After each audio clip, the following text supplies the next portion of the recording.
Nakakalabas na kagabi ng Philippine Area of Responsibility ang bagyong Krising. Pero inuulan pa rin ang ilang lugar sa bansa. Ayon sa Pag-asa, bunso dito ng pagsasanib ng hanging amihan at easterlies. Dahil sa pag-ulan, kinansela na mga klase sa ilang paaralan sa Maynila. Sa ilang lugar naman sa Oriental Mindoro, binahan ang ilang bahay. Makibalita tayo kay Sheila Vergara ng GMA Davao.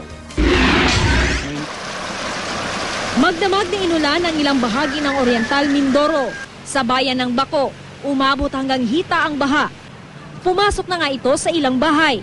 Sa kabila nito, pinili ng mga residente na manatili sa kanilang mga bahay. Kinansila rin ang ilang klase sa bayan. Magdamag ang pag-ulan din ang naranasan sa Kidapawan City, North Cotabato. Nagdulot ito ng pag-apaw ng ilang kanal. Sa Coronadal City, South Cotabato, panakanakang pag-ulan ang nararanasan simula kaninang madaling araw. Wala pa namang naiulat na pagbaha pero pinaalalahanan na ang mga nakatira malapit sa bundok at ilog na manatiling alerto.